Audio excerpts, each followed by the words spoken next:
Welcome, Turbo Ethorians, and whoa, yikes, where's Dimitri? He is not here. We have a little grave. Oh, here we go, there he is. And welcome to the show, everyone, where, like this show, it never changes. War, that is. That was the worst Solid Snake impression I've ever had. That your Keith Sutherland impression or your David Hayter impression? That was my David Hayter. No, my David Hayter is Metal Gear. Right? Today we are going to talk about Metal Gear Solid 5. How could we not? It's the game that's been revered as one of Kojima's greatest games in the franchise. If not like the greatest game in the franchise, maybe the greatest game he's made to date. I think that's fair to say. There's been a lot of hype building around this, led to an explosion of like a flurry of like 9s and 10s from reviewers. Maybe the lowest score I've seen, maybe been an 8, and even that was like rare to come by for it. But really, guys, like, how did this come to be? Why do you think this is getting all this attention like that? Well, I think it's a few things. Maybe because of the exit that Kojima has had from Konami. I don't know if he's getting like a pity of the sorts, because everybody just assumes that Konami is treating him like shit, so that's why he left. So I think there is a little bit of a pity there, but that's just like a intangible kind of like off to the side thing. But overall, it's just a completely different Metal Gear game. I mean, it's open world, which is a first, and also I genuinely think nobody played Peace Walker, because that's a all shame. Those ideas were kind of taken from Peace Walker, but just made, you know, on a much bigger scale. So that's why all these ideas seem like fresh and new, but it's like, no, if you played Peace Walker, they came out a few years ago. That was the point that I was going to bring up later in the show, but yes, good point nonetheless. Another question that we could pose is it because it's the last Metal Gear game that we'll ever see? Probably the last true Metal Gear game that you'll ever see, because there's no way that Konami lets that cash cow slip by. Unless they just stop making games altogether. Or Kojima goes and makes a Kickstarter. So those are a few things to keep in mind, you know, as far as like what we think have gained all this interest and exposure for this game. I think we've all like played a fair amount of Metal Gear at this point. Maybe Mike playing the most so far. Do you know how much you've logged in? Yeah, 25% completion. God, you're almost there, by the way. There's like 50 missions, I think, and I just completed like mission 18, so.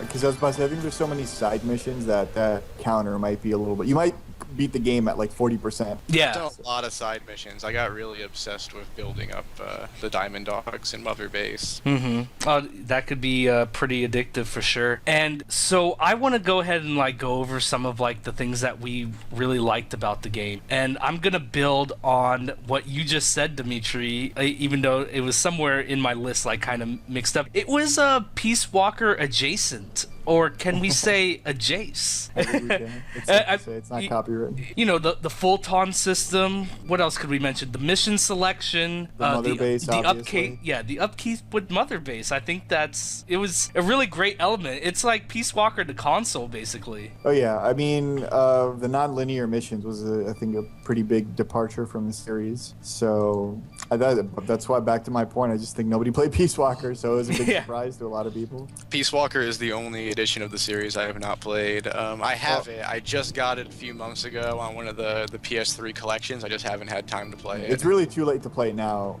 because you're going to be disappointed.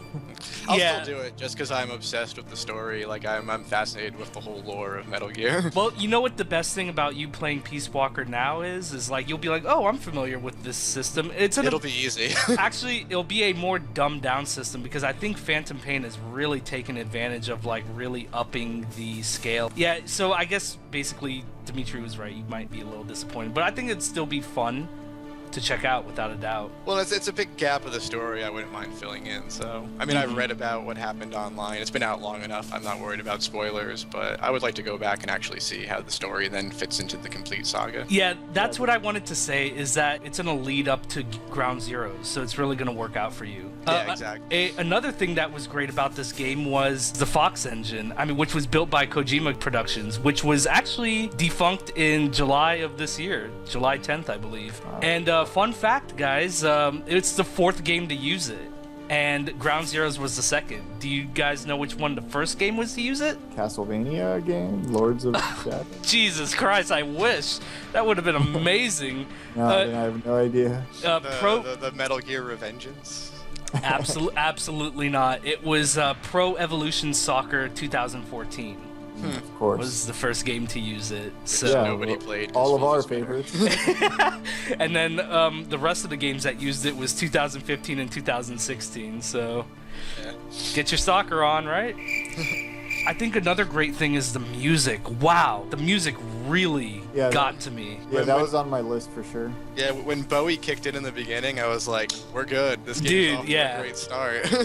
So this was composed by Ludwig, not related to Beethoven, Forcell, who was actually a composer and an actor in the game. I'm not going to say exactly who because I don't want to spoil anything. Nice. And Justin Burnett, by fame of Dungeons and Dragons the movie and I'll Always Know What You Did Last Summer. I'll always know what you did. Yeah. Those are two classics right there. Another quick shout out about the beginning of that game is actually those doctors are speaking Greek Εντάξει. for some reason because it like takes place in Cyprus, at least the beginning part of it. So when I heard that, I kind of was like, wait, hold on a second, were they speaking Greek? And then they said it again. I said, oh shit. I'm sure your ears like Greek in perked. Cyprus, isn't it? It's an island off the coast of Greece. No, they do, but I didn't think in a million years that there'd actually be like Greek in the game. Well, like and like the same thing. Like when I encountered someone speaking like Afrikaans, and they're like, "You need an interpreter." I was like, "My grandmother speaks Afrikaans. Can I just call her?" But another thing, kind of, which fits into this whole theme, is the history that they talk about. If you listen to the tapes, the history of the Cold War is spot on. They nailed what was going on in all these continents in these small little conflict zones. And I actually like the country that Mother Base is based off of. They talk about how there was like a little coup. That was something I had no idea about, which actually happened. That was a whole event I learned about just for this game. Mm-hmm. So you get a little history lesson. If The history is usually pretty spot on, except when like the president turns out to be Solidus Snake. That part not so much, but everything else is usually spot on. But it definitely gives you, if you have no idea about like Cold War, proxy wars in the 80s and what was going on, it gives you a pretty good idea of what was actually happening. Yeah, those tapes are kind of cool to listen to as you're just riding around on your horse, you know, just scouting out stuff, to just have those tapes playing as background. Thing that I like about it, like that I think it did great gameplay wise, was I love how it adapts to how you're playing. I think that's really amazing. So I was doing a lot of night vision or night missions, and all of a sudden like guys started wearing night vision goggles and they were setting up decoys, and guys wore helmets because I shoot people in the head a lot. So I actually like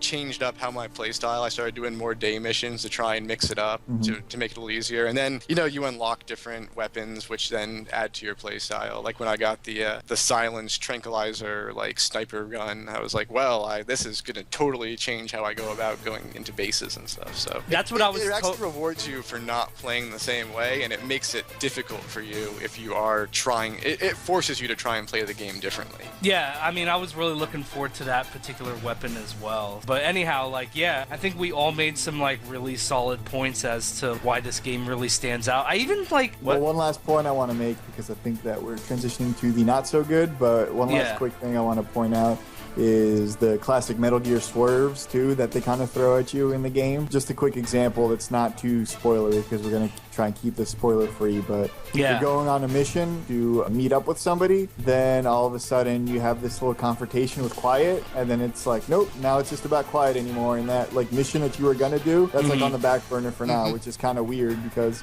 it's like, wait, no, I was supposed to go do this mission. Now, like, all this other stuff is happening. So the little, like, Kojima swerves are definitely good as well. No, without a doubt. And that's really good to hear, because I haven't even gotten that far. But even for the few hours that I've logged in, like, I you know, the first thing I started thinking was, when am I going to play this game again? And, like, that's very rare to feel like that, to ever feel like that about the game. And, like, I was just... I know I'm telling you, I'm not getting caught up in the hype. Like, I really felt like that thought crossed my mind a couple times in my head. I was like, as I'm playing, I was like, when am I going to play this again? Like, because I'm looking forward to it. Like, re-diving in and... Well, that's why this game that has gotten such positive reviews. Yeah, without a doubt. And, but, you know, this game isn't perfect, guys. So, like, I want to make mentions of, like, there isn't a whole lot, but there are a couple things, and I know everyone's thinking about it. Those credits. Good lord. Definitely on my... That's a big, like, F-U to Konami from Kojima, probably. That's what I was thinking. They took his name off the box, like, last minute. So he said, fine, you want to do that? I'm going to put my name after the credits of every single mission. But dude, like the first few times I let it stream, and I was just like, all right, that's cool. Like, you know, the first couple missions, I'm like, all right, made by Kojima, created, directed, pooped on, you know, like. And then all of a sudden, like by the third or fourth mission, I was like, I think even the side missions, right? Like they show it, and I'm like, oh my god. Yeah, it's you can skip it though, so it's not really. It's yeah, annoying, well, but it's I mean, not I that realized bad. that after a while, but it was just a funny mention, without a doubt. Yeah, I have a few nitpicky things too, but if anybody has something like actually big that's bothering them, that's fine, because all my stuff is just nitpicky stuff. I think my biggest one, I have two big complaints, and one of them is that it's not really truly open world. There's too much menu surfing. When I'm doing side missions, like I'll like to do like maybe 3 side missions in between like regular story missions, and if they're spread across the map of Afghanistan or wherever you're doing your missions, like you have to keep constantly going back to that ACC menu to then reinsert. You can't just like fly the chopper from one corner to the other, Yeah. unless, I mean, you can ride your horse, but like why bother when you can just use the ACC? So Yeah, or if that- you don't even have your horse and you're using like the dog or quiet, then But you can call guys in and out. Like I'll use 3 or 4 buddies in a mission. Like I like to use quiet. Like I usually like to use the dog to scout out the base, and then call quiet in to provide me like cover support as I Yeah. actually infiltrate it. But that's one big complaint. It's just I think the game's too cumbersome and it's too menu heavy. And then my other complaint is these places don't feel like war zones. Like you're supposed to be in Afghanistan during the Soviet invasion, Yeah. and it's dead. All you see are Yeah. Soviet soldiers. There's That was- no civilians. There's no life. that was Think- one thing on my list too, for sure. Yeah, think about like if you guys have ever played Mercenaries, which I think this game kind of draws a little bit of Oh influence. yes. Mhm, There I would have. just you would just be going around and you would just encounter NPC random battles, and think about how that would change your gameplay in Metal Gear. Like if you went into a base and you were infiltrating, and all of a sudden the Mujahideen attacked. Yeah, something else is like coming in, and it's just like, what do you do? And then You you feel have like to- it's yeah, a you- clusterfuck. Wow. Exactly, just randomly, something you can't plan for. That would totally change the gameplay, and I think that was a real missed opportunity. Which is weird because Metal Gear Solid 4 literally starts off, you're in a war zone that feels more like a war zone than this one, because you have Oh, yeah, without a two doubt. factions that you're a neutral guy that you can actually get on the side of the other faction, become like this is Metal Gear Solid 4, become like friends with them, like in a way, and then, you know, use them to like clear the way a little bit so you can navigate your way through there. So that actually feels more like a war zone like this. You know, you go to each village, and I think at one time I heard Kaz say, oh, the village must be evacuated by now. It's like, really? Every village is evacuated? Not one civilian or any like sign of life at all anywhere other than sheep and like a random bear or two. So yeah, that was one of the things I had as well, as kind of like, it feels kind of just like a bunch of Russian soldiers like sprinkled in like a giant map. Good point. I didn't even consider that, but now that you pointed it out, it's kind of making me feel a little down about it. Yeah, well, speaking of like, as far as like the zones, the way they're laid out, another nitpicky thing is like these guard posts are so impractical. Like there's like every one of them has a long winding road to a guard post, and then a good like 100 yards on each side of the guard post of just like nothing, no lights, no anything. And it's like, if you were really protecting this road, wouldn't you have like spotlights everywhere covering the whole span of the road, and not just leave like a little bit of empty field on the left or the right so people can sneak by in the dead of night? Yeah. So when I'm passing by a guard post, that's the first thing I see is to navigate, like, all right, let me go to the farthest left or the furthest right so I can just like, you know, ride the horse real quick, you know, in the cover of night so nobody notices. Another quick little like nitpicky thing was like this weird bromance that Kaz and Snake have, where he'll be in your ear and you're on the mission. He goes, "Be the boss I know you to be," or Oh, yes. something impressive. Yeah. You're like, "Oh, that's the boss I know." I'm like, "What? What?" There's always like some Oh. fake homoeroticism in Metal Gear games, though. That's okay. I think they kind of did a little bit of that in Peace Walker too. It's like that Otacon and Solid Snake like bromance kind of thing, but with Kaz and Snake this time. It gets a little awkward. But they're on they're on even levels. Like Otacon was so below Solid Snake that like Solid Snake dominant. So Yeah. you know, for Kaz and like Big Boss to be neck and neck, like I think it just makes it. I don't think Kaz is neck and neck. He's still below Big Boss, though. Big Well, Boss. Is Oh Big well, Boss, technically he's like- below him, but I mean like as far as like skill wise, like No. Well, especially now with his disfigured self. yeah. Yeah, they only had one robot arm, so. Yeah, right. Now I want to remember the pain. Okay, there, guy. hobble around that giant empty hollow mother base on your peg leg. Good luck with that. I want to know if Big Boss and Revolver Ocelot ever had a conversation about when he shot his eye out. Hey man, that was not cool. Yeah, he totally played that off well. But I think we made some really good, even though we made some like good points about like what's not so great about the game, but I think the good outweighs like the con, really. Yeah, I mean, these are all like nitpicky things for the most part. Now, granted, we haven't reached the end of the game, and I've been reading online at numerous sources that the game kind of feels incomplete in the way that it ends. So yeah. I kind of hope that's not going to be too big of a downer, but really, there hasn't been too much negativity said about it. Hilarious. Like, everyone complained that Metal Gear Solid 4 was like just an interactive cutscene, and then everyone's complaining that there's not enough stories or cutscenes in Metal Gear Solid 5. It's like, Yep. Speaking of, you brought up a good point. I want to see what all y'all's favorite Metal Gear is real quick. Metal Gear Solid, that is. So, like, I'll kick it off with you, Dimitri. Which one was your favorite one? Part 1 on the PlayStation, by far, it was the first game I played start to finish, front and back. I unlocked everything, the tuxedo. I did all the missions. I could not stop playing it. I played the demo that came in the official PlayStation magazine, for God's sakes, for hours, and that was just the demo. So this was like one of the most hyped games that I was looking forward to, and I definitely played that the most. And all the swerves in there was like a first for me in games in general, like that happened in that game. So definitely the first one. Good to hear. And what about you, Mike? What's your favorite Metal Gear, real quick? I'm going with Metal Gear Solid 3 Snake Eater. I thought every part of that game was fantastic. The story was amazing, dramatic, it played like a spy type of movie, but still held that Metal Gear touch. The gameplay itself with the camouflage was tons of fun, all the bosses. I just thought it was a fantastic game, and it's one of the best looking games you will find on the PS2. You look at those videos and it looks amazing. And let me, believe it or not, I will build up on that a little bit as well, because I was going to pick that one. It really felt like, just to put my final thought on it, it was the true sequel, but ended up being a prequel for Metal Gear Solid 1. In improving on every aspect of the game. So I think we all had some good choices for sure. But nobody picked 2. I don't know why. So so be it.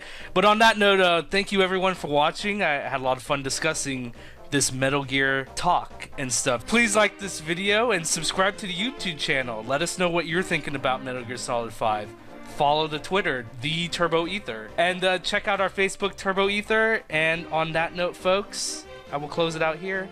And may the Triforce be with you.